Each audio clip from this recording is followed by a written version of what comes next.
A body lay cold, yet the umbrella beside it was bone dry. Welcome to Rust Evidence. I am your host, Silas Wren. I love seeing this community grow. Tell me where you're tuning in from today. Your comments mean the world to me. I always love reading them. Now, let's begin. Chief Inspector Maigret sat at his usual place near the fogged window of the Brasserie Dauphine, a short walk from the Quai des Orfèvres. It was mid-afternoon, and the weather outside had been sulking all day. Drizzle, not quite rain, yet persistent enough to dampen coats and leave pavements slick and shining. He lifted his glass of beer, not so much to drink as to feel its coolness against his fingers, while his pipe rested unlit beside him on the table. His eyes were half on the window, half on nothing at all as he let the rhythm of the street soak into him. Cabs passed with a hiss of wet tires. A flower seller rearranged wilting blossoms under a patched umbrella, and a group of students hurried across the boulevard, their laughter oddly loud against the muted afternoon. He wasn't on duty. Or rather, he was always on duty, but not with purpose. This was one of those pauses in his life, a rare hour without immediate demands, when he could lean back and let Paris breathe around him. His wife would be waiting at home, perhaps preparing her simple supper. He pictured her in the warm kitchen, sleeves rolled back, the steady comfort of their routine. He might have gone home early. Instead, he lingered, perhaps because the air outside carried a peculiar restlessness, a weight he couldn't quite name. Across the café, a man in a dark coat stood drying his hat with a handkerchief, shoulders hunched, eyes on the floor. Maigret watched without watching. He had trained himself not to stare, not to pounce on details like a hound, but to absorb them the way one absorbs the damp, slowly, imperceptibly. It was always in such moments, when nothing seemed to happen, that something stirred. The waiter brought another beer unasked, placing it with the faint smile reserved for regulars. Maigret nodded, struck a match and lit his pipe at last, filling the corner with the familiar aroma. It grounded him, and then, almost inevitably, the telephone in the corner rang. The proprietor lifted it, looked about, then raised his chin in Maigret's direction. He didn't sigh, though the urge was there. Rising heavily, he accepted the receiver, pipe in one hand, the faint smell of beer and tobacco still clinging to him. The voice at the other end was hesitant, not one of his men, but a uniformed sergeant, young and uncertain. There had been a discovery near the Gare du Nord, a body. Not unusual, not at first, a tramp perhaps, or some drunken brawl turned final.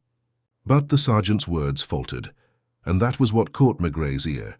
The details were scant. A man found slumped against the wall of a narrow passage by the station, as though resting, with nothing remarkable but for the umbrella at his side. The sergeant, embarrassed by his own insistence, explained the umbrella was dry, bone dry, on a day when nothing, not coats, not hats, not even dogs, had been spared the drizzle. Maigret stood still with the receiver in his hand, eyes half closed, letting the words settle.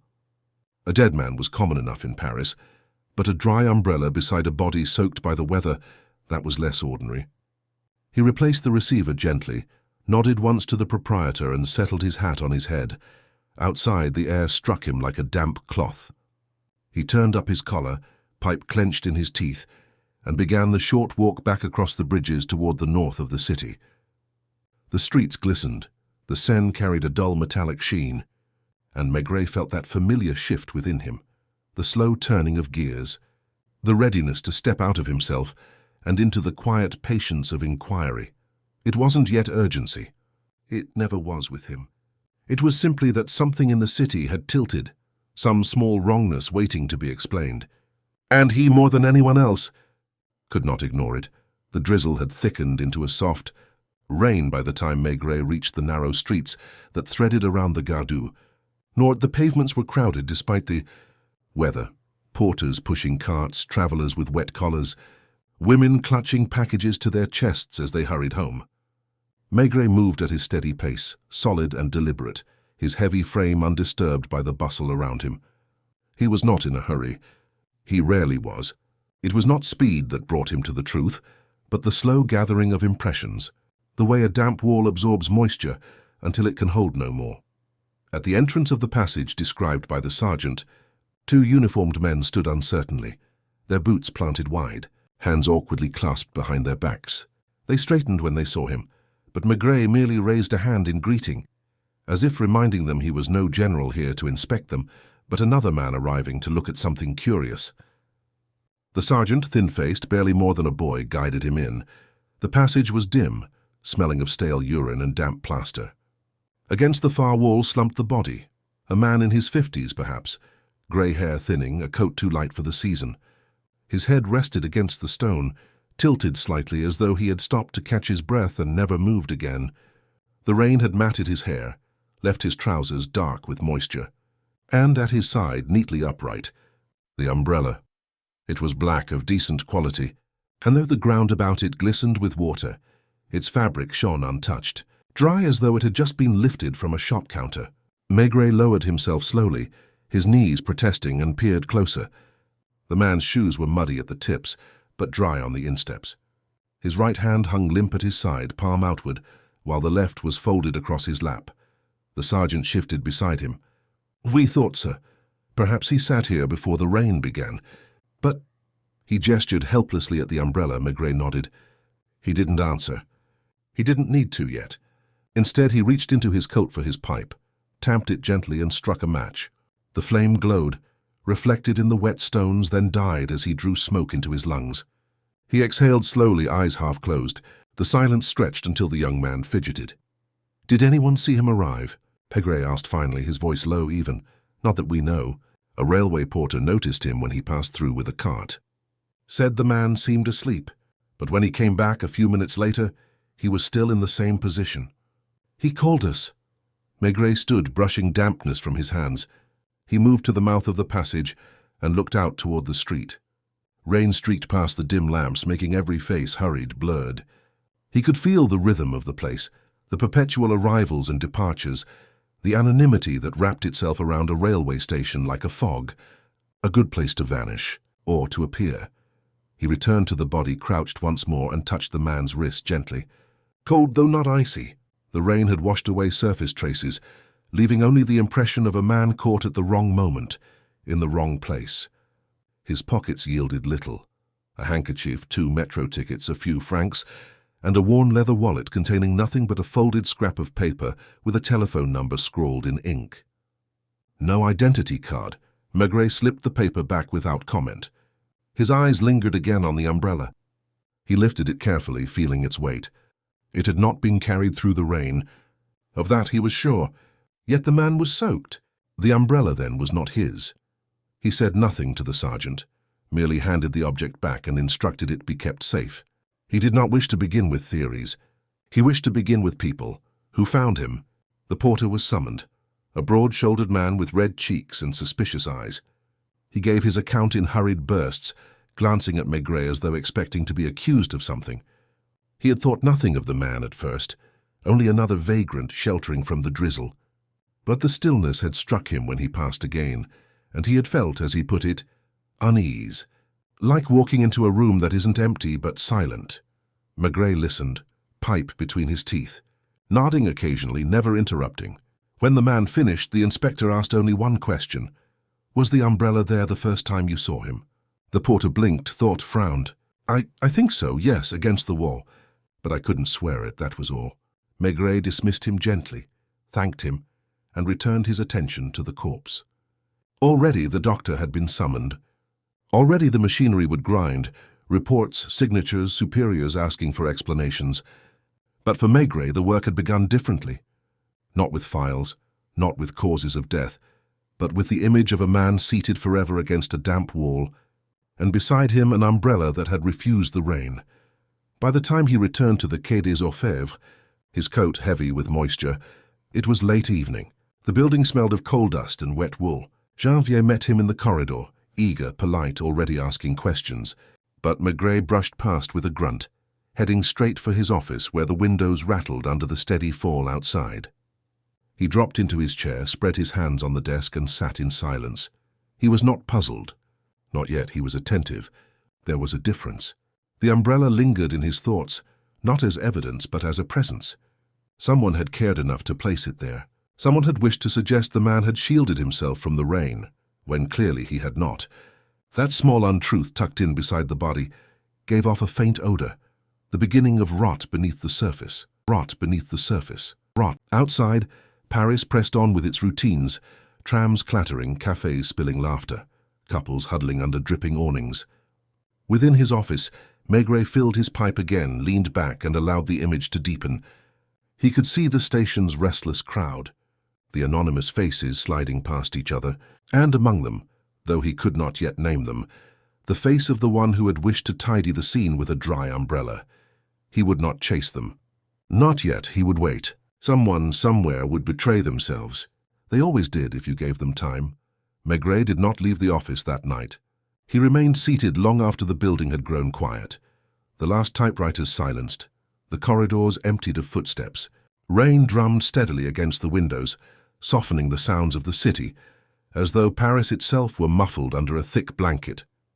He smoked pipe after pipe, letting the blue haze settle around him, while the dry umbrella refused to leave his mind. It was not evidence yet, not even a clue in the strict sense. It was a gesture, small, precise, and deliberate. Whoever had left it had wanted to change the story of the man slumped in the passage. To cover him, or perhaps to decorate him like a flower placed on a grave. He rose at last, heavy with fatigue, and went home. Madame Maigret was waiting, the lamp low, the supper reheated without complaint. She did not ask questions. She rarely did. They ate in silence, the quiet between them filled with the long familiarity of a couple who no longer needed words. Before bed, as she folded her knitting, she said only, "Don't catch cold." He grunted in reply, though her words lingered with a curious weight, as if she too sensed the damp had carried more than rain into his coat. In the morning, Paris awoke under a sky the color of dirty wool. The rain had stopped but left the air heavy, the streets slick with puddles. Maigret returned to the Quai des Orfèvres before most of his men, his broad shoulders hunched, as though bearing the city's dampness with him. The file on the dead man lay on his desk, thin as expected. No identification yet, no family come forward. The doctor's report, preliminary and perfunctory, noted heart failure as a possibility, though it was impossible to be certain without further examination. Nothing in the man's pockets suggested violence. No bruises, no wounds, and yet the umbrella remained. Janvier entered with his usual briskness, setting down a cup of coffee. The number in the wallet, local exchange. We traced it to a boarding house on Rue du Faubourg Saint-Denis. The landlady says she doesn't know the man. Maigret sipped the bitter coffee, eyes narrowing slightly, and yet the number was his only paper. She was flustered when we asked, said perhaps a former lodger wrote it down by mistake. "We can go again." Maigret shook his head. "I'll go." His tone was mild, but Janvier understood. There was no rush of policemen here, no need for pressure. What was required was presence. By mid-morning, Maigret found himself walking the length of the Rue du Faubourg Saint-Denis. The neighborhood smelled of cabbage soup and coal smoke, the life of small trades and weary tenants. At number 112, a narrow door stood between a tobacco shop and a dingy bakery. Inside, the boarding house staircase rose steep and worn, smelling faintly of boiled linen and stale air. The landlady was a small woman in her 60s, hair pinned tightly, apron stiff with starch. She greeted him with cautious courtesy, eyes flickering toward the buttons on his coat that marked his office. When he mentioned the telephone number, her hands trembled slightly as she wiped them on her apron. "Yes, Inspector, it is our number. But I don't know that man. I've never seen him." Her denial came too quickly, too firmly, the words spilling out before he had even finished his question. Maigret's gaze rested on her face without speaking. He had learned long ago that silence was more revealing than interrogation. She shifted under his eyes, glanced toward the narrow corridor behind her, then back. "We have many tenants. Some stay a week, some a night. Perhaps he visited once. How should I know?" Still Maigret said nothing. He lit his pipe, filling the hallway with smoke, his expression calm, almost weary. The woman grew restless, twisting her apron strings until at last she added, "Would you like to see the register?" He nodded once. She produced a large stained ledger from behind the desk and opened it with care.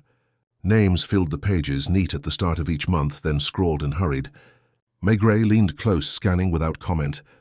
Near the end of last week appeared the entry René Vasseur, with no address provided, only a note, paid in advance.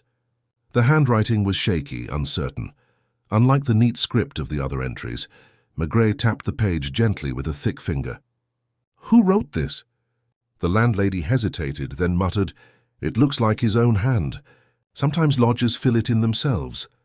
Maigrey's eyes lingered on the name. It could be real, or it could be nothing more than a borrowed alias.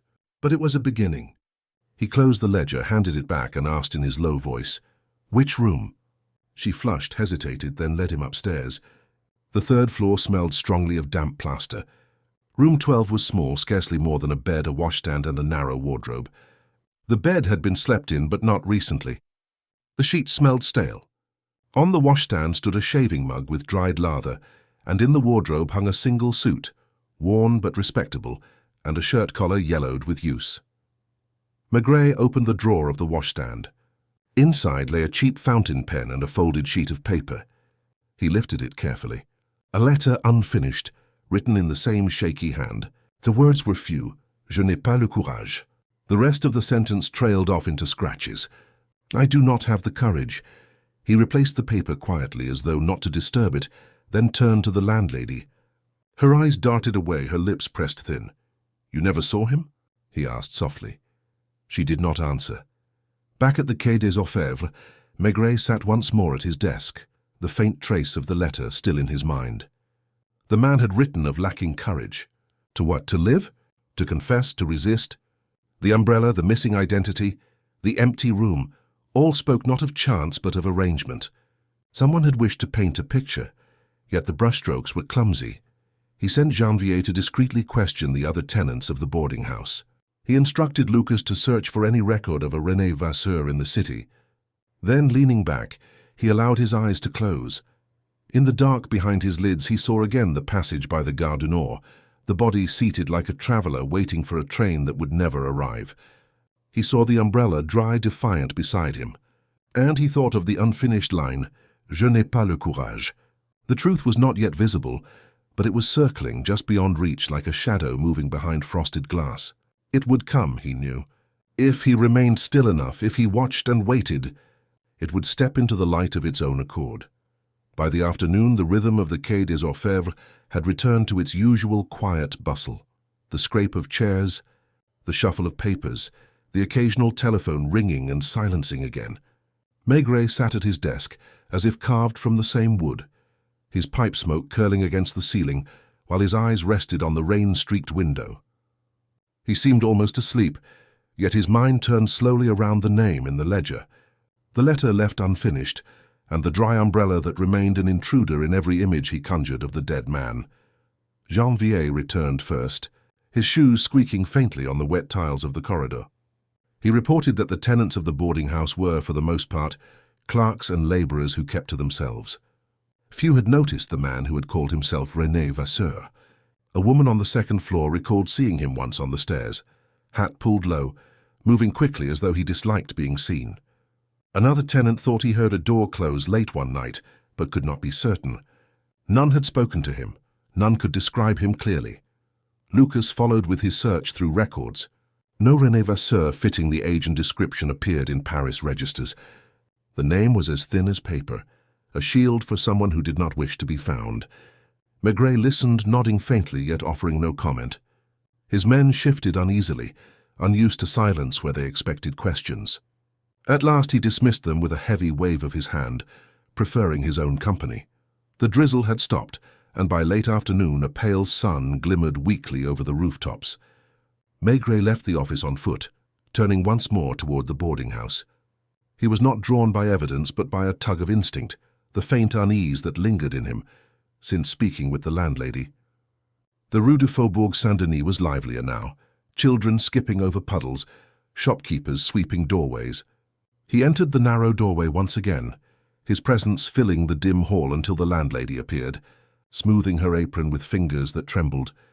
She seemed smaller in the daylight, the starch of her posture wilted. Maigrey did not confront her. Instead, he asked for a glass of water. She blinked, confused, but complied, leading him to the back where a tap dripped into a stone sink.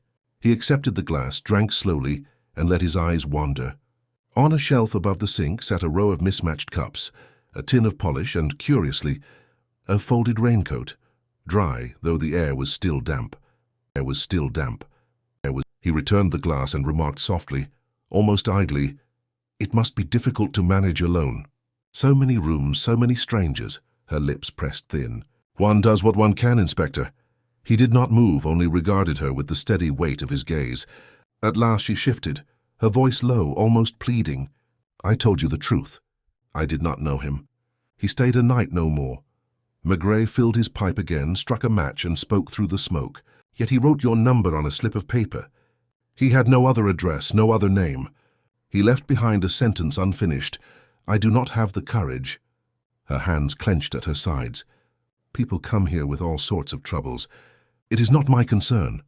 Maigret let the silence stretch, heavy and suffocating. She turned away, busying herself with an invisible task, but her shoulders sagged. He did not press her, not yet. He left with a polite nod, stepping once more into the fading light. That evening, back in his office, the umbrella lay across his desk. He had requested it be brought from evidence, and now it rested there, its fabric taut and unblemished. He traced the handle with his thick fingers. It was not cheap, not extravagant either. A clerk might own such a thing, or a small shopkeeper, but not a man who rented a single room and left behind only a worn suit and unfinished letter. It belonged elsewhere to someone else. The thought carried him to a small cafe near the station, the kind where porters drank their wine after long shifts. He sat in the corner, pipe unlit, and listened. Two men at the next table spoke of the body found in the passage, their voices low but animated. One claimed the man had looked too tidy to be a tramp. The other scoffed, insisting death made all men look alike. Maigret absorbed their chatter, letting the tone sink in more than the words. People had noticed. People always did, even when they pretended otherwise. He left without comment, returning home at last. Madame Maigret had prepared stew, and the warmth of their dining room pressed gently against the damp unease of his day. She asked nothing until they had finished eating. Then, while clearing the plates, she remarked in her quiet, practical way, "It is strange, isn't it, to have an umbrella and yet not use it? I always say an umbrella means you are prepared, but perhaps he was not the kind of man who was." Maigret looked at her across the cleared table, his eyes thoughtful. Or perhaps, he murmured, it was never his umbrella. The next morning he returned to the station and summoned Janvier. Together they visited the shops near the Gare du Nord one by one. They carried the umbrella, showing it to shopkeepers. Most shook their heads, uninterested. But at a small tobacconist's, the woman behind the counter paused, squinted, and nodded. That belonged to Monsieur Joris. He comes here often, smokes Gauloise. A dry fellow, always careful with his things. Maigret's eyes narrowed slightly. Joris? She shrugged. He has a room not far from here. Works as a clerk, I think. Tall, thin, with spectacles. Always carrying that umbrella, no matter the weather. When they left the shop, Janvier's expression was puzzled. Then why was it beside the dead man? Maigret did not answer. He walked slowly, each step deliberate. His gaze fixed ahead as though the drizzle returning to the air had written something only he could read. The umbrella was a thread, thin but real, leading away from the anonymous corpse toward another life, another set of choices. Whoever had placed it there had not done so carelessly. It was the beginning of a story still hidden, and Maigret, with his patience and his silence, would wait until the story chose to reveal itself.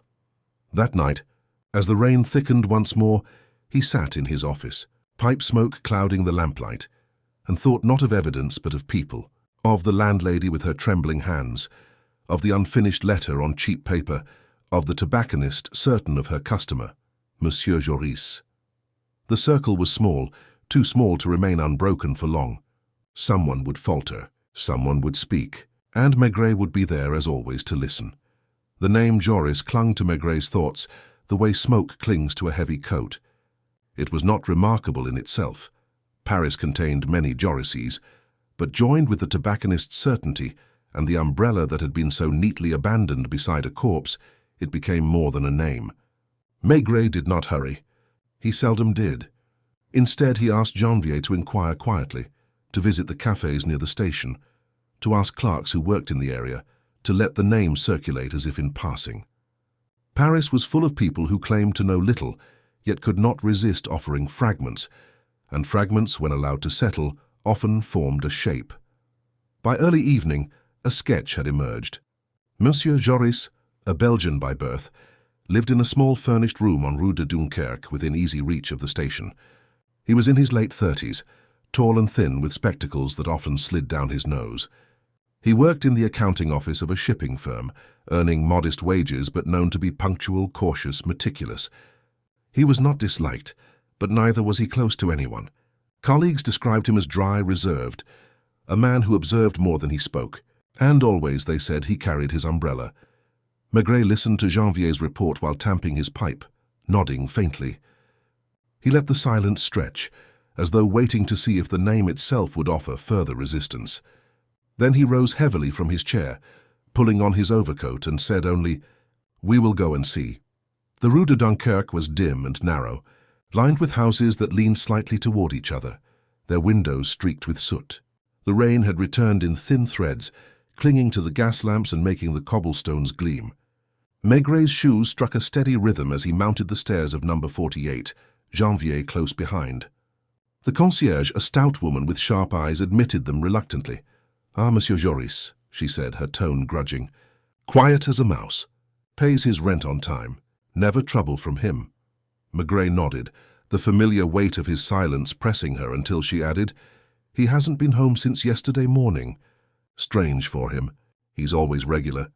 Back by 7, supper in his room, lights out by 10. They climbed to the second floor. Joris's room was small, the air close with the smell of old tobacco and ink. A desk stood against the wall, neat to the point of austerity. Ledgers were stacked carefully, papers aligned. The bed was made with hospital precision. On a chair lay a pair of trousers neatly folded, beside them a clean shirt and collar. Everything suggested order, discipline, a man who left nothing untidy, and yet the umbrella was missing. Maigret stood in the center of the room, pipe in hand, while Janvier searched quietly. The wardrobe yielded 2 more suits, worn but brushed. The desk drawers contained ink bottles, correspondence, receipts from the shipping firm. No photograph, no personal memento, nothing that hinted at family or friendship. Only papers, all in the same careful hand. On the mantel above the narrow fireplace stood a half-empty tin of Gauloise. Janvier spoke at last. "It seems he has vanished, Chief." Maigret said nothing. He lowered himself heavily into the desk chair, his broad hands resting flat on the neat stack of papers. He inhaled the smell of the room, stale smoke, ink, a faint trace of polish. Then he asked, "Did anyone see him leave?" The concierge confirmed later that she had seen Joris leave the previous morning with his umbrella, as always. She had not seen him return. That was the day the body had been found in the passage by the station. Back at the Quai des Orfèvres, the pieces arranged themselves not into clarity, but into a thicker kind of fog. The dead man, unnamed but calling himself René Vasseur, had no belongings save a worn suit and an unfinished letter. Joris, meticulous clerk, had disappeared, leaving behind a tidy room and no umbrella. And between them, the umbrella itself, dry, deliberate, placed beside the corpse as if to transfer ownership. Maigret did not try to force the connection. He filled his pipe and waited. He knew the city would speak if he allowed it. And speak it did, though quietly, through the voice of a clerk at the shipping firm who arrived the next morning at headquarters, nervous and hesitant. He asked to see the inspector. "I should not be here," the clerk whispered, eyes darting to the door. But Monsieur Joris, he was troubled these last weeks. He stayed late in the office, staring at the books as if something weighed on him. "Once I asked if he was unwell," he snapped at me. That was not like him. Maigret listened, his heavy gaze fixed on the man until he faltered into silence. "And?" Maigret prompted gently. The clerk lowered his voice. "There was money missing. Small sums at first, then more. No one has said it aloud, but I believe he discovered it. Or perhaps he was involved. I cannot say. Only that he was not himself." When the man had gone, Maigret leaned back in his chair. He drew slowly on his pipe, his eyes half closed. The picture grew denser. A quiet man burdened by figures, by discrepancies in ledgers, by something that pressed on him until his regularity cracked. And then a dead man in a passage, with Joris's umbrella beside him. He walked once more to the station, to the passage where the body had been found. The stains of rain remained on the stones, though the corpse had been removed. Days before. He stood in the damp silence, his coat collar turned up, watching the flow of travelers hurrying past. It was a place where anonymity ruled, where one face replaced another endlessly. A man could meet another here unnoticed. A man could sit down and never rise again. The porter appeared again as if drawn by curiosity, and Maigret spoke to him once more. This time he asked a different question. "Did you see anyone else nearby besides the dead man?" The porter frowned, thought carefully. "Now that you ask—" A tall fellow passed just before I saw him. Thin, with spectacles. I remember because he carried no umbrella, and that seemed odd in the rain. Maigret exhaled smoke into the damp air. The image settled quietly. Joris, tall and thin, spectacles sliding down his nose, walking past the passage without his umbrella. And beside the body, the umbrella itself, untouched by rain. He returned to headquarters, the drizzle clinging to him like a second skin. In his office he stood at the window, watching the Seine flow sluggish and grey. The investigation had not advanced by leaps but by quiet steps, each one small, ordinary human. A missing clerk, an anonymous corpse, an umbrella that spoke more than words. He did not yet know the story, but he felt it pressing closer, like a fog about to lift. The connections were not forged in logic alone, but in the weight of silence, in the tremor of a landlady's hands, in the unease of a clerk who spoke too late. The truth was not far. It was circling, timid, waiting for the moment to reveal itself, and Maigret, as always, would wait. The next morning dawned colder, the air biting as though the rain had stripped the city of its last warmth. Maigret rose earlier than usual, drinking his coffee in silence while Madame Maigret watched him with her quiet, knowing eyes. She did not ask about the case. She rarely did, but she noticed the heaviness in his posture, the way he sat hunched as if bearing not just the damp chill, but the weight of something still unformed. He left without finishing his second cup, pulling his coat tightly around him, as he stepped into the misty street. At the Quai des Orfèvres, the umbrella still lay on his desk. He had left it there deliberately, a silent companion to his thoughts. Its dry folds seemed to mock the wet streets outside. He touched the handle again, as if it might whisper its story, and found himself staring at the faint scratches in the wood. They were not random. Someone had handled it often, worried it between their fingers while waiting, perhaps while thinking. Joris's umbrella, without doubt, but why should it be found beside another man? Janvier arrived with news. No one had yet come forward to claim the body. No relatives, no acquaintances. The name René Vasseur yielded nothing in the records beyond a handful of men, too old or too young to match. The dead man remained anonymous, his only connection to the world a slip of paper, with the boarding house number and the umbrella that was not his. Lucas brought another fragment. He had spoken with clerks at the shipping firm where Joris worked. They said there had indeed been trouble in the accounts, a discrepancy, not vast but noticeable, that had been troubling the management. Nothing official had been said, but there were whispers that someone had made errors or worse, had shifted funds. Joris, meticulous Joris, had seemed drawn into the matter, staying late, poring over the books. He had looked pale, thinner even, as if drained by something too heavy to carry. Maigret listened without comment, smoking slowly, the smoke wreathing his broad face in shadows. He did not dismiss the reports nor seize on them. Instead, he asked for the ledgers to be collected quietly, not for accountants to analyze, but for himself to leaf through, absorbing their smell, their feel, their small human notations. He had learned that numbers too could bear the imprint of their author's unease. By midday he walked once more to the Rue de Dunkerque. The concierge eyed him warily, but he said nothing, merely climbed the stairs to Joris's room. It remained as they had left it, neat, cold, too tidy. He sat in the chair again, pipe in hand, and let his eyes wander over the objects. The trousers folded with care, the shirt and collar ready for the next day. The desk too orderly, as if arranged for someone else's inspection. Only one thing seemed out of place, the half-empty tin of Gauloises. He lifted it, shook it gently, and listened to the faint rattle of cigarettes within. Joris had been a man of routine. Would he leave his cigarettes half full? Or had he left them for someone else to find, a small token, a trace? The concierge, pressed again, admitted reluctantly that Joris had received a visitor 2 nights before his disappearance. A man, older, with thinning grey hair, who had stayed less than half an hour. She had thought little of it then, but now she could not be certain. When Maigret asked if she could recognize him, she shook her head, her memory clouded by doubt. Yet her description lingered, for it matched faintly the body found in the passage. Back at headquarters, Maigret sat with this thought heavy in him.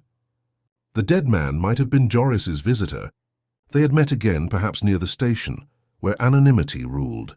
Something had passed between them, money, words, guilt. One had ended slumped against the wall, the other had vanished, leaving his umbrella to guard the scene. Evening fell before the first real crack appeared.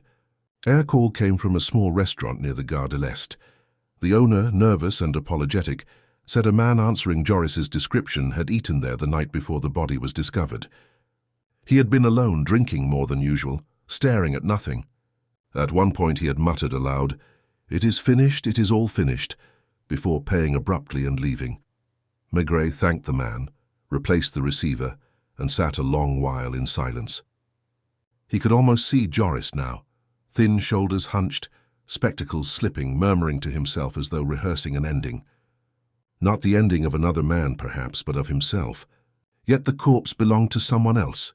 He walked again to the station, Janvier at his side. The drizzle had ceased, but the street still shone as though slicked with oil. They passed through the crowd, slow and deliberate, until they stood once more in the narrow passage. The wall still bore faint traces where the man's head had rested. Travellers hurried past, indifferent. Maigret smoked in silence, watching the flow of people. He asked Janvier to imagine the scene, Joris, the anonymous man, the umbrella. What had happened? A quarrel? A confession? Or had the dead man simply collapsed, leaving Joris with a choice, to fetch help or to vanish? Janvier suggested robbery, but Maigret shook his head. No money had been taken, no watch, no chain. This was not greed. It was something quieter, heavier. Back in his office, the ledger lay waiting. Maigret opened it slowly, page by page. The figures lined up neatly, yet there were corrections, tiny adjustments in the margins. Not many, but enough to suggest a hand trying to disguise its error. He traced the ink with his finger, imagining Joris bent over the desk night after night, wrestling with sums that refused to balance. Perhaps the grey-haired visitor had been linked to those sums, another clerk, a former associate, someone whose presence reminded Joris of a truth he could not bear. The night deepened. The building grew quiet. Maigret remained at his desk, the umbrella before him like a stubborn witness. He thought of Joris's room, too tidy, waiting as if for an inspection. He thought of the landlady, her trembling hands, her half-truths. He thought of the anonymous man, slumped against the wall as though resting, while the umbrella stood beside him like a sentry. The pieces did not yet fit, but they circled closer, tightening like a noose.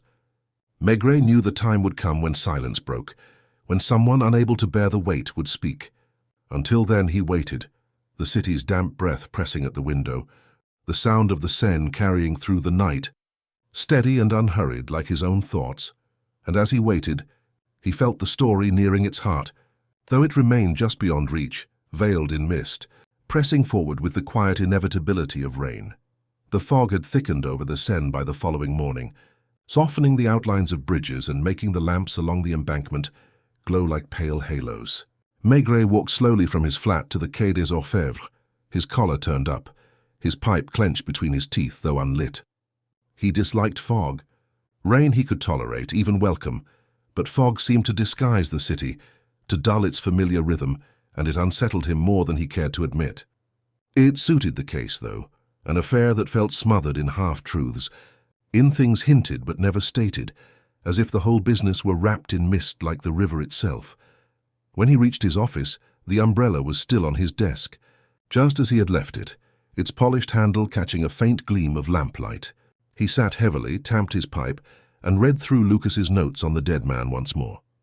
The doctor had confirmed heart failure as the probable cause, hastened perhaps by shock or strain, but nothing conclusive. No bruises, no wounds, no poison. A natural death, then, if such words could apply to a man left anonymous in a wet passage, with another's umbrella propped neatly at his side. At mid-morning, a knock came at the door. It was Lognon, gloomy as ever, his raincoat shedding damp onto the floor. He stood stiffly, hat in hand, as if the room itself disapproved of him. "I heard," he began, his voice flat, that you are looking into the body near the Gare du Nord. I might have something. Maigret gestured for him to sit, though Lognon hovered awkwardly on the edge of the chair, as though it might collapse beneath him. He spoke of a patrolman who had seen Joris several nights earlier, standing outside a cafe not far from the station, speaking with an older man. The description matched the dead man. The conversation had been short, tense, and ended with Joris turning away sharply. The older man had looked defeated, sagging into himself before disappearing into the crowd. The patrolman had thought little of it until the body was found. Maigret nodded, puffing slowly on his pipe. The fragment fitted neatly beside the concierge's hesitant admission. The dead man had been Joris's visitor. Their connection was no longer in doubt. What remained hidden was the nature of it. What words had passed between them? What burden had pressed them both until one vanished and the other collapsed? When Lognon left, trailing his habitual air of dissatisfaction, Maigret summoned Janvier and instructed him to search for traces of the dead man, pension records, employment files, anything that might give him back his name. He asked Lucas to dig deeper into the shipping firm's accounts, not with an auditor's eye but with a policeman's patience. He himself remained at the desk, staring at the umbrella as if it might shift and confess its purpose. By afternoon, a small crack appeared. Janvier returned with a file pulled from the archives. A man named Armand Rouel, 56 years old, once employed as a bookkeeper for a textile company that had gone bankrupt 2 years earlier. Rouel had no fixed address in recent months, drifting from one lodging to another, surviving on odd jobs and the remnants of a modest pension. The description matched. The fingerprints taken from the body confirmed it. The anonymous corpse now had a name. Maigret sat back, exhaling smoke in a long stream. Rouel and Joris, both clerks, both men of ledgers and columns, of sums that balanced or failed to balance. Perhaps they had known each other before. Perhaps Rouel had reappeared in Joris's life with a demand, a reminder, a threat. Something had bound them, at least for those last days. He sent Janvier back to the Rue du Faubourg Saint-Denis with Rouel's photograph to show the landlady. She recognized him at once as the visitor she had pretended not to know. Her face, Janvier reported, had gone pale as flour when she saw the image. Though she admitted nothing further, that evening, as the fog thickened again over the river, Maigret walked alone through the streets near the Gare du Nord. He did not question anyone. He merely observed the restless tide of travelers, the men smoking outside cafes, the women carrying baskets, the endless rhythm of arrivals and departures. It was a place where men like Joris and Rouel could cross paths unnoticed, where one could vanish as easily as a drop of rain in the gutter. He stopped at the passage where the body had been found. The stone wall was still damp, the air still faintly rank. He stood with his hands in his pockets, pipe smoke drifting upward, and imagined the scene again. Joris with his umbrella, Rouel with his thinning hair, the two of them pausing in the drizzle.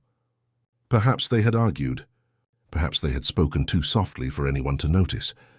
Perhaps Rouel had simply faltered, his heart giving way under the weight of words too heavy to carry, and Joris, standing above him, had placed his umbrella at the corpse's side.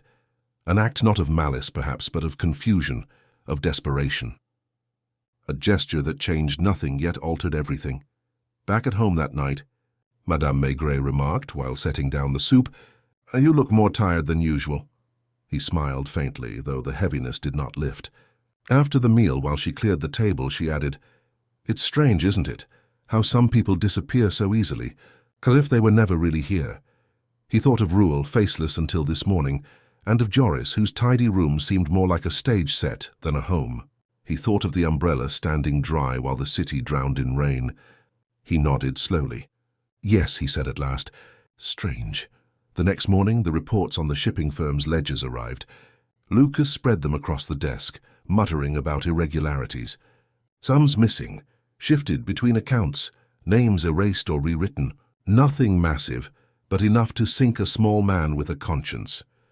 Joris had been at the center of it.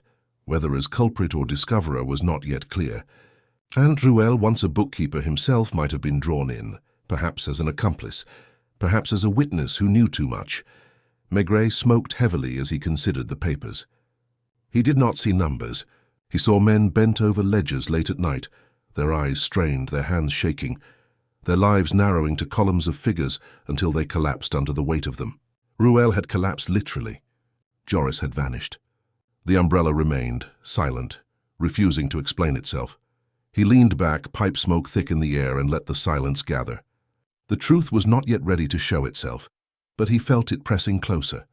Joris could not stay hidden forever. He was not a man built for flight, not a man who could lose himself in the crowd for long. He was a creature of routine, of order. He would surface again, if only because disorder frightened him more than discovery. And when he did, Maigret would be waiting, as patient and immovable as the fog over Paris. The following day the fog lingered, though thinner, drifting like pale smoke above the Seine. Maigret arrived at the Quai des Orfèvres later than usual, his face heavy with fatigue from a night of poor sleep. He had dreamed of ledgers and umbrellas, of figures that refused to balance no matter how often he added them, and of faceless men waiting in damp passages. He shook it off with his first pipe, standing at the window of his office while the city stirred below. Janvier came in briskly with an update. A witness had surfaced. The waiter from the small restaurant near the Gare de l'Est had recalled that Joris had not been alone that night. He had noticed a man, older, grey-haired, join him briefly at the table before leaving abruptly. The waiter had assumed they were acquaintances, perhaps workmates, but the mood between them had been strained. The description fit Ruel. The waiter's memory placed the meeting less than 24 hours before Ruel was found dead. Maigret listened in silence, tamping his pipe. He did not ask questions. He let the details hang in the air until they settled into their place. He pictured Joris, shoulders hunched, spectacles sliding, murmuring that it was finished, all finished, while Ruel slipped away into the rain. The scene grew clearer, though the meaning remained veiled. Lucas arrived with his own findings. Ruel had once been employed by a textile company that collapsed under debts and accusations of fraud. Though never charged, whispers had followed him.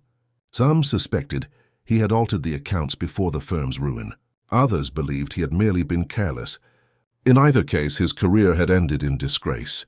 He had drifted since, surviving on scraps until he found his way to Paris again. If he and Joris had crossed paths, it was not by chance.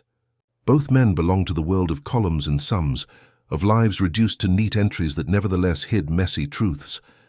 Maigret sat back, smoke wreathing around him. He asked quietly, was there overlap between Ruel's firm and Joris's shipping company? Lucas admitted none was obvious.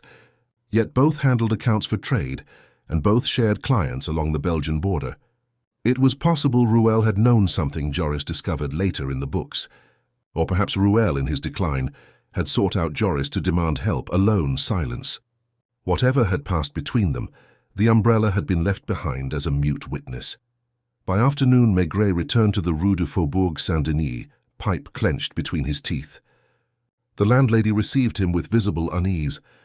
He asked for no ledger this time, no admission. Instead, he sat in her dim parlour, smoke curling toward the ceiling, and let the silence wear her down. After long minutes, she confessed, Ruel had indeed visited more than once. The first time he had asked after Joris, claiming to be an old friend. The second, he had stayed in the room nearly half an hour. Voices had been raised, though indistinct. When he left, Joris had looked pale, unsettled. She had lied before out of fear, she said. Fear of trouble for her house, fear of being dragged into police business. Maigret thanked her with a heavy nod and left her trembling among her doilies. He walked back slowly, the drizzle moistening his hat brim. Each step brought him closer, not to proof, but to a mood he recognized, the moment when guilt began to seep through the cracks of silence. Joris was alive, somewhere in the city carrying the weight of a secret. A man like him could not bear it long. That evening, Maigret took his supper at home but did not linger. Madame Maigret watched him rise from the table with quiet resignation. She knew such cases did not release him easily. Before he left again, she said softly, sometimes men put themselves in prisons without walls. They cannot stay inside forever. Her words stayed with him as he walked once more into the damp night. He did not search actively. He wandered near the station, through the cafes and bars where clerks drank their modest glasses of wine, where porters gathered after shifts. He listened, watched, smoked, his broad figure immovable among the restless tide. And then, near midnight, he saw him. At the far end of a smoky cafe, hunched over a glass of beer gone flat, sat a tall, thin man with spectacles. The collar of his coat was frayed, his hair unkempt, his hands trembling faintly as he lifted the glass. It was Joris. He looked less like a fugitive than a man dissolving into the fog, worn down by solitude and sleeplessness. Maigret did not approach at once. He ordered a beer, sat near the door, and smoked. Joris did not notice him. He stared into the glass as though it might offer an answer. When at last he rose to leave, Maigret followed at a distance, heavy footsteps steady behind him. Joris walked slowly, shoulders slumped, heading toward the darkened streets near the station. The drizzle began again, thin needles pricking the pavement. At the corner of the passage where Ruel had been found, Joris stopped. He stood very still, staring at the damp wall, his hands deep in his pockets. Maigret approached, not quickly, but with the same inevitability as the rain. When he reached Joris's side, he lit his pipe, the flare of the match casting both their faces briefly into light. "You left your umbrella," Maigret said softly. Joris flinched, his spectacles catching the lamplight. He opened his mouth as if to speak, but no words came. His throat worked, his eyes darted to the wall, to the stone still stained by the memory of Ruel's body. Then his shoulders sagged, and he whispered, almost inaudibly, "I didn't know what else to do." The fog thickened around them, swallowing the street, leaving only the two men, the faint hiss of rain, and the unspoken weight of guilt pressing between them. The words left Joris's lips like air escaping from a punctured lung, fragile and trembling. He did not move away from the wall. He kept staring at it, as though the damp stones themselves might accuse him. Maigret remained beside him, pipe glowing faintly in the mist, the silence between them filling the narrow passage more than words ever could. He did not ask a question, not yet. He let the moment breathe, the drizzle tracing thin lines across their coats, the muffled city sounds beyond the passage reminding them of life continuing elsewhere. Joris's hands emerged from his pockets, pale and restless, fingers opening and closing as if testing their strength. Finally, in a voice scarcely above a whisper, he said, "He found me. After all these years, he found me." His breath came in uneven bursts. "I thought it was over, buried.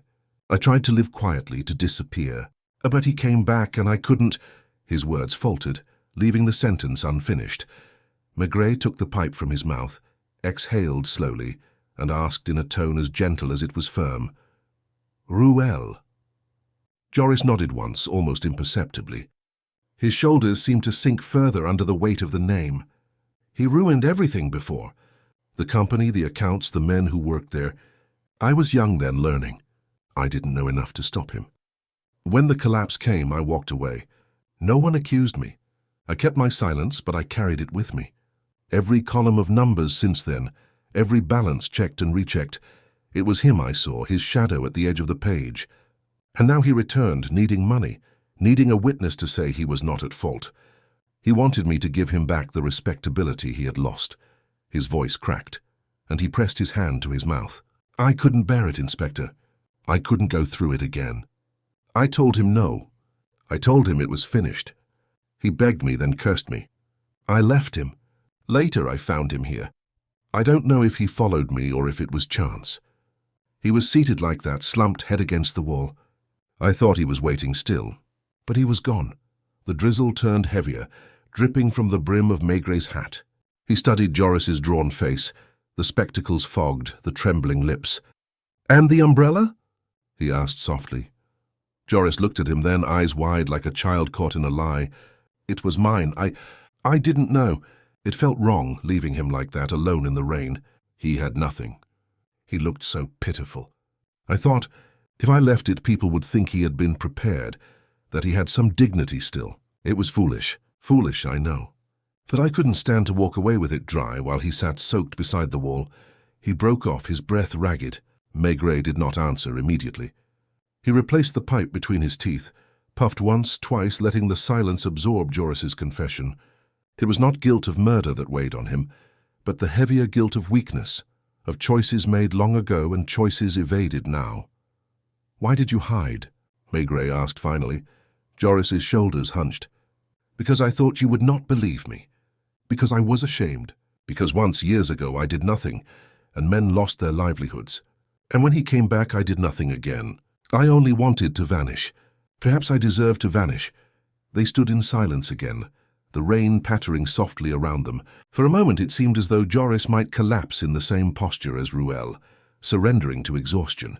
Maigret placed a heavy hand on his arm, not gripping, simply resting there with the weight of inevitability. "Come," he said. They walked together through the misting streets, Joris silent, Maigret steady beside him. At the Quai des Orfèvres, Janvier looked up in surprise as they entered, but Maigret offered no explanation, only directed him with a glance to prepare a statement. Joris sat at the desk, spectacles slipping, hands trembling as he signed his name again and again at the bottom of the pages. Each stroke of the pen seemed to drain him further, as though the act of confessing, not to a crime, but to his own weakness, were more punishing than any accusation could be. When it was finished, Maigret dismissed the others and remained alone with him. The office was quiet, the umbrella lying on the desk like a mute witness. Joris's eyes fixed on it with a kind of despair. "It was never meant to be like this," he murmured. Maigret filled his pipe once more, the rasp of the match striking loud in the silence. He regarded Joris with a weary compassion, the kind reserved for men who are not villains but merely frail. "It rarely is," he said. "Men don't plan for collapse. They drift toward it. And when it comes, they're too tired to resist." Joris's shoulders trembled. He did not weep, not fully, but his breath shook in his chest. Maigret let him sit like that, not pressing further. He knew the truth of the case was already there. Ruel, disgraced and desperate, had sought out Joris, demanding he erase the stain of his past. Joris, timid and fastidious, had refused, and Ruel's heart had given out under the strain. Joris, left with a corpse and his own cowardice, had tried to arrange a small dignity with the umbrella, a gesture that betrayed him instead. There was no murder to solve, no villain to unmask, only the weary tragedy of ordinary men undone by numbers, pride and fear. As dawn approached, Maigret released Joris into the custody of the examining magistrate. It would not be a trial for homicide, but there would be hearings, questions, the public record of a man's collapse. Joris went without resistance, his thin figure swallowed by the fog outside. When the building was quiet again, Maigret remained in his office, pipe smoke thickening around him. He stared at the umbrella, now returned to its owner and stripped of its mystery. It was, after all, only an umbrella, and yet it had told the whole story. Not of crime in the ordinary sense, but of frailty, of the human need to cover what cannot be endured. Outside, the fog lifted slowly, revealing the damp streets, the flow of ordinary life resuming as though nothing had happened. Maigret sat heavy in his chair, watching, listening, his thoughts not on guilt or innocence, but on the quiet inevitability of men. Breaking under their own silence, the city was beginning to shrug off its blanket of fog when Maigret finally stepped out of the Quai des Orfèvres. The air was sharp, almost cleansing after the stale smoke of his office, and the river flowed sluggishly beneath the pale morning light. He walked slowly, his hands sunk deep in the pockets of his heavy overcoat, his mind not on the magistrate who would soon question Joris, nor on the clerks who would file papers and prepare reports, but on the quiet, unremarkable figure of a man undone not by malice but by fear. Cases like this never ended with the satisfaction of triumph, only with a dull ache of recognition. He thought of Madame Maigret waiting at home, of the warmth of her kitchen, of her way of reminding him without words that the world contained small certainties, even when men themselves did not. By mid-morning, he returned to headquarters. Janvier and Lucas were already at their desks, writing reports with dutiful neatness. They greeted him cautiously, as though uncertain whether the case was closed or still breathing. Maigret gave no sign either way, only lowered himself into his chair, relit his pipe and let the smoke rise. The umbrella was no longer on his desk. It had been tagged and stored, another item stripped of its story, reduced to evidence. Yet its absence seemed louder than its presence had been, as though it had left behind an echo. Janvier brought in a new file. The magistrate had ordered further checks on the shipping company to see whether Joris's silence had concealed irregularities greater than anyone yet admitted. It was possible, Janvier suggested hesitantly, that Joris himself had moved the money, that guilt rather than fear explained his collapse. Maigret listened without reply, puffing at his pipe until the silence made Janvier falter. Then he said simply, "Perhaps, but not everything in life fits the balance sheet." He dismissed him gently, unwilling to let suspicion grow where weariness already explained enough. The day stretched quietly. Rain threatened but did not fall, the sky heavy with it. Visitors came and went. A clerk from the shipping firm, pale and nervous, repeating that Joris had been a model worker. The landlady from Rue du Faubourg Saint-Denis, summoned again, now more defiant than afraid, insisting she had nothing more to add. Maigret received them all with the same calm presence, letting them speak into the silence until their words collapsed into repetition. Nothing new emerged. The story remained what it was. Ruel disgraced and desperate, pressing Joris for help. Joris refusing, then watching him die without lifting a hand. The umbrella left like a gesture of penance. Late in the afternoon, when the offices had quieted, Madame Maigret arrived.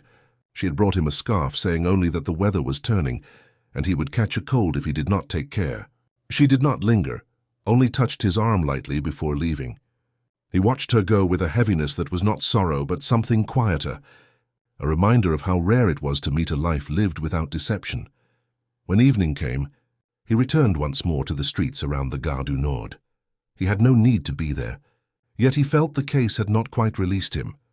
The passage where Ruel had died was dark now, the lamps weak, the stones damp from the mist. He stood in it alone, filling the space with pipe smoke, listening to the distant hum of trains. He imagined Ruel slumped there again, imagined Joris standing over him with the umbrella in his hand, torn between shame and pity. Nothing about it resembled the crimes his superiors wanted solved, the neat arrests, the tidy trials. This was something else, something smaller and sadder, born not of evil but of frailty. A porter passed and recognized him, raising his cap. He hesitated, then said, "Funny thing, Chief, the way he sat there. Looked like he was waiting for a train that never came." Maigret nodded slowly, the image lodging deeper. He did not correct the man, did not explain that the train had been life itself, missed long before Ruel ever set foot in that passage. Instead he walked away, heavy and deliberate, the drizzle beginning again against his hat brim. Back at the Quai des Orfèvres, he found Lucas waiting, file in hand. The magistrate had pressed for confirmation. There was no sign of violence, no evidence of theft. Officially, the case would close as natural death. But the file would carry Joris's name too, his statement attached, his frailty recorded for bureaucratic posterity. Maigret signed where needed, the pen scratching across paper, his hand as steady as ever, though his mind was far away. The night deepened. The building emptied. Alone in his office, he poured himself a small glass of brandy from the bottle he kept hidden in the drawer. He sipped it slowly, his pipe resting cold beside him, the silence settling around him like a cloak. The umbrella no longer concerned him. Its mystery had dissolved. What remained was the image of two men, one slumped against a wall, worn out by disgrace, the other standing over him, incapable of action, leaving only a small gesture to cover his own helplessness. Maigret knew he would remember them, not because they were criminals or victims, but because they were ordinary. Ordinary men, lost in the tide of the city, undone not by grand passions but by the slow erosion of pride and fear. That was the heart of his work, though no one in the newspapers cared to write about it. Not triumph, not revelation, but the weary knowledge that people break quietly, and that someone must stand among the fragments, listening, waiting, bearing witness. He finished the brandy, put out the lamp and rose. Outside the rain had begun in earnest, washing the streets clean, though never for long. He walked into it with his collar turned up, his broad frame steady, his hat brim dripping. Paris breathed around him, its cafes glowing, its streets murmuring, its river swollen with secrets, and he breathed with it, weary, compassionate, and unhurried. The case of the body beside the dry umbrella, already folding into the endless fabric of human frailty, he carried within him. And as he made his way home, he thought not of arrests or verdicts, but of the quiet figure who would be waiting in the kitchen. Her presence the only certainty that asked nothing from him but to arrive.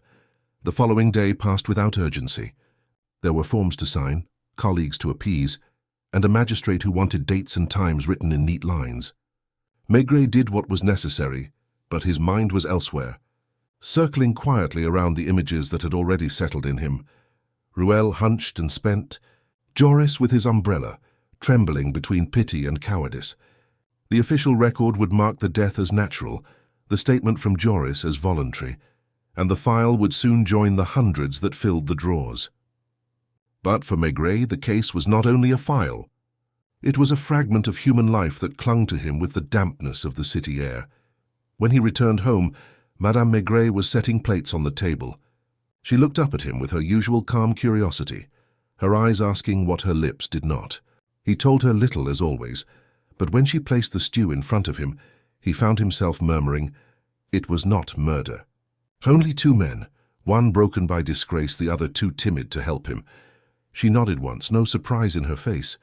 "Most people," she said softly, "are not villains. Only tired."